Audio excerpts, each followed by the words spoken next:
உலகெங்கும் உள்ள மெகா தொலைக்காட்சி நேயர்கள் அனைவருக்கும் உங்களுடைய வெல்னஸ் குருஜியுடைய அன்பான வணக்கங்கள்.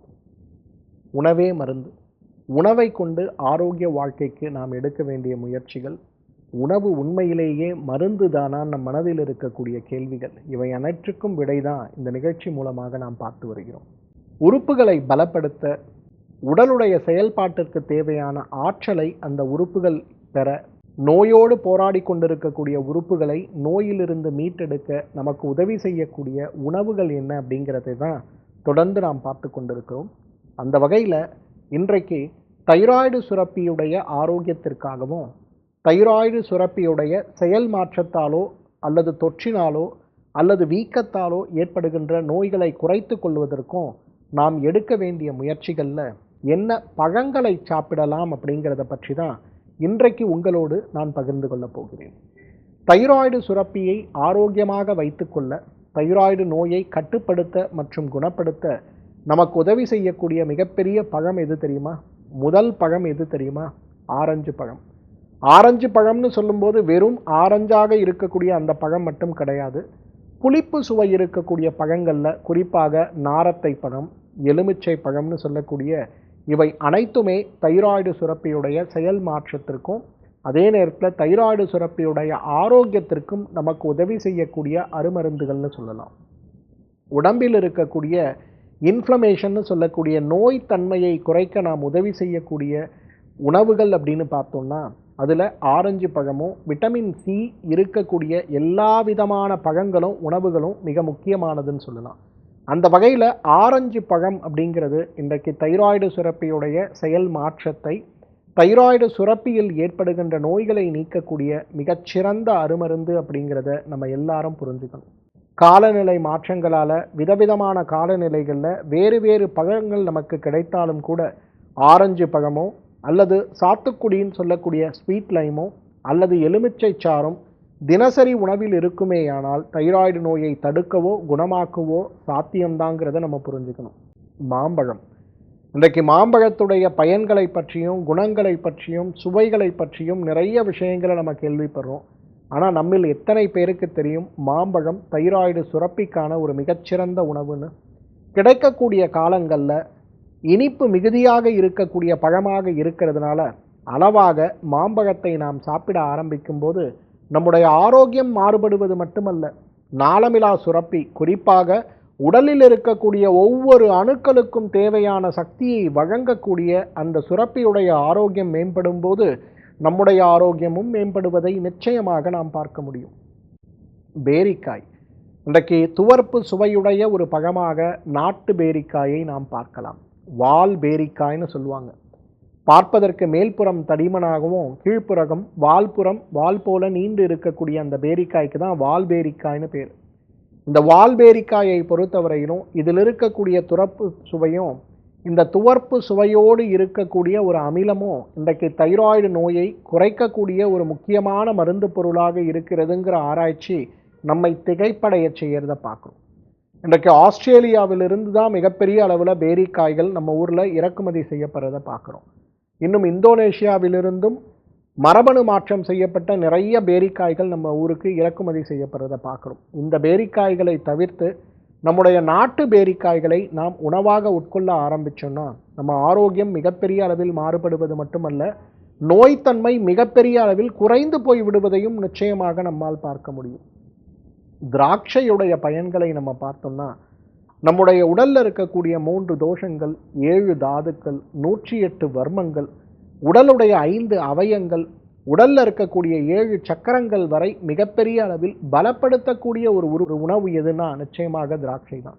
யாரெல்லாம் நன்றாக பூச்சி மருந்து இடப்படாத, மரபணு மாற்றம் செய்யப்படாத திராட்சையை தினசரி ஒரு 50 கிராம் சாப்பிடுகின்ற ஒரு வழக்கத்தை வைத்து கொண்டு இருக்கிறோமோ அவர்களுக்கு நுரையீரல் மண்டல நோய்கள், மூளை சார்ந்த நோய்கள் மட்டுமல்ல, நாளமிலா சுரப்பிகளுடைய நோய்கள்னு சொல்லக்கூடிய நிச்சயமாக தைராய்டு நோய் கூட வரவே வராது அப்படிங்கிறத நம்ம புரிஞ்சுக்கணும். அந்த அளவுக்கு இந்த நோய்த்தன்மையை குறைத்து உடலுடைய ஆரோக்கியத்தை மேம்படுத்தி நாளமிலா சுரப்பிகளுடைய செயல்களால் ஏற்படுகின்ற கழிவுகளை நீக்கக்கூடிய மிகப்பெரிய அருமருந்துகளில் ஒன்றாக திராட்சையை நாம் சொல்லலாம். பப்பாளி பழம். இன்றைக்கு பப்பாளி பழத்தை பொறுத்தவரையிலும் மாம்பழம் போலவே உடல் சூடை அதிகரிக்கக்கூடிய ஒரு பழமாக இருந்தாலும் கூட இதில் இருக்கக்கூடிய அமிலங்களும் மூலக்கூறுகளும் நேரடியாகவே தைராய்டு சுரப்பியில் செயல்பட்டு தைராய்டு அழற்சி நோயின்னு சொல்லக்கூடிய தைராய்டைட்டிஸ்ன்னு சொல்லக்கூடிய அதில் ஏற்படுகின்ற தொற்றுக்களையும் தைராய்டு கேன்சர்லையும் பப்பாளி மிக முக்கியமான ஒரு மாற்றத்தை உருவாக்குறத நம்ம பார்க்கிறோம். பப்பாளியுடைய விதையிலிருந்து எடுக்கக்கூடிய சில மூலக்கூறுகள் நேரடியாகவே தைராய்டுடைய காய்டர் சார்ந்த நோய்களை குறைக்க உதவுகிறது. ஒரு ஆரம்ப நிலை ஆராய்ச்சி முடிவு நமக்கு மகிழ்ச்சியை கொடுக்கறத பார்க்குறோம். அப்போ பாரம்பரியமாகவே நம்ம தமிழ் உணவு முறைகளில் பப்பாளியை நாம் தொடர்ந்து எடுத்துக்கொண்டு இருந்தோமேயானால் நம்முடைய ஆரோக்கியம் மிகப்பெரிய அளவில் மேம்படுவது மட்டுமல்ல, இந்த நோய்களை குறைத்து கொள்வது மட்டுமல்ல, ஏற்கனவே நோயினால் அவதிப்பட்டு கொண்டு இருந்தாலும் கூட அந்த நோய்த்தன்மை குறைந்து ஒரு வாழ்க்கையை நம்மால் வாழ முடியும். ஆப்பிள் எவ்வாறு மாம்பழமும் பப்பாளி பழமும் பேரிக்காயும் இன்றைக்கு தைராய்டு நோயை குறைக்கக்கூடிய, தைராய்டு நோயை குணப்படுத்தக்கூடிய, தீராத தைராய்டு நோயாக இருக்கும்போது அந்த நோயை கட்டுப்படுத்தக்கூடிய சிறந்த உணவாக இருக்கிறதோ அதே போல் ஆப்பிள் பழம் மிகச்சிறந்த ஒரு உணவுன்னு சொல்லலாம். இன்றைக்கு 2 வகையான ஆப்பிள் பழங்களை நம்ம பார்க்கிறோம். ஒன்று கல் போன்று உறுதியாக இருக்கக்கூடிய ஆப்பிள், மற்றொன்று மாவு போல மிருதுவாக இருக்கக்கூடிய ஆப்பிள். இதில் மாவு போல மிகுதியாக இருக்கக்கூடிய அந்த ஆப்பிள் பழம் தைராய்டு சுரப்பிக்கு மிகச்சிறந்த உணவு. இன்றைக்கு நம்ம வீட்டில் இருக்கக்கூடிய குழந்தைகள், வயதானவர்கள், பெரியவர்கள் யார் தைராய்டு நோயினால் பாதிக்கப்பட்டு இருந்தாலும் கூட அவர்கள் இந்த பழங்களை தொடர்ந்து எடுத்துக்கொள்ளும் போது ஒரு மிகப்பெரிய மாற்றத்தை உடல் சந்திக்க முடியறதை நம்ம பார்க்க முடியும். கிவி பழம் புளிப்பு சுவை இருக்கக்கூடிய, நாவில் படும்போதே 1000 எலுமிச்சைகளுடைய சாருடைய புளிப்பு எடுப்பது போல் இருக்கக்கூடிய ஒரு பழம். வாயில் வைத்தாலே காதுகளில் கூச்செறிதல் ஏற்படக்கூடிய ஒரு பழம். ஆனால் தைராய்டு சுரப்பிக்கு மிகச்சிறந்த ஒரு மருந்துன்னு சொல்லலாம். இன்றைக்கு நம்ம பாரம்பரிய மருத்துவ முறை போலவே இன்றைக்கு வட அமெரிக்காவில் இருக்கக்கூடிய பாரம்பரிய மருத்துவ முறைகளில் கிவி பழத்தை தைராய்டு நோய்க்கு மிக முக்கியமான மருந்தாக கொடுக்கப்படுறதை நம்ம பார்க்கிறோம். இந்த பழத்தை சாறு எடுத்து அதில் தேன் கலந்து அந்த சாறை குடிக்கக்கூடிய ஒரு வழக்கம் இன்றைக்கும் மெடிட்டரேனியன்னு சொல்லக்கூடிய வடகிழக்கு அந்த பாலைவன பகுதிகளில் இருக்கக்கூடிய நிறைய நாடுகளில் இருக்கிறத நம்ம பார்க்குறோம். அன்னாசி பழம் மிகச்சிறந்த உணவு இன்றைக்கு தைராய்டுக்கு.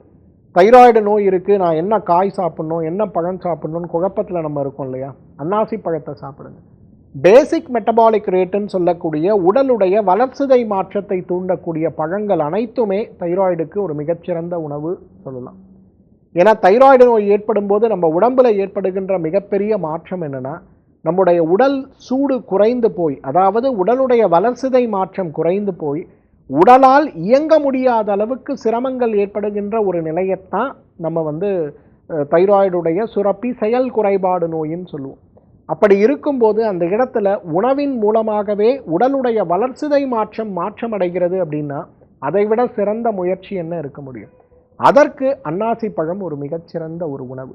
ஒரு நாளைக்கு 50 கிராம் அளவுக்கு அன்னாசி, நல்ல பழுத்த அன்னாசியை நேரடியாகவோ அல்லது அந்த அன்னாசி பழத்தை நம்ம இட்லி பாத்திரத்தில் வைத்து வேக வைப்பது போல வேக வைத்து அதோடு சிறிது மிளகு சேர்த்து சாப்பிடுகின்ற ஒரு வழக்கத்தையோ நாம் தொடர்ந்து செய்யும்போது இந்த வாயில் இருக்கக்கூடிய காயங்களும் அதே போல் தைராய்டு நோயினால் ஏற்படுகின்ற சிரமங்களும் குடலில் பெருங்குடலில் நம்ம சாப்பிடுகின்ற உணவில் இருக்கக்கூடிய சத்துக்களை உறிஞ்ச முடியாமல் இருக்கக்கூடிய பலவீனங்களும் குடல் புழுக்களும் மிகப்பெரிய அளவில் மாற்றமடைந்து விடுவதை பார்க்க முடியும். ஸ்ட்ராபெரி பழம், ப்ளூபெரி பழம், நெல்லிக்காயின்னு சொல்லக்கூடிய கூஸ்பெரி பழம் மற்றும் நாவல் பழம், இது 4மே தைராய்டு நோய்க்கு மிகச்சிறந்த உணவுகள்னு சொல்லலாம். சீசனலாக கிடைக்கக்கூடிய இந்த பெர்ரி வகை பழங்களை நாம் தொடர்ந்து எடுத்துக்கொள்ளும் போது குறிப்பாக உடலில் இருக்கக்கூடிய 6 ஹார்மோன் நம்ம சொல்லுவோம். Thyroid, insulin, oestrogen, progesterone, testosterone, மன அழுத்தத்திற்கு காரணமாக இருக்கக்கூடிய கார்டிசோல். இந்த 6 ஹார்மோன்கள் தான் நம்முடைய உடல் சார்ந்த மனம் சார்ந்த விஷயங்களை சீராக்கக்கூடிய 6 ஹார்மோன்கள்.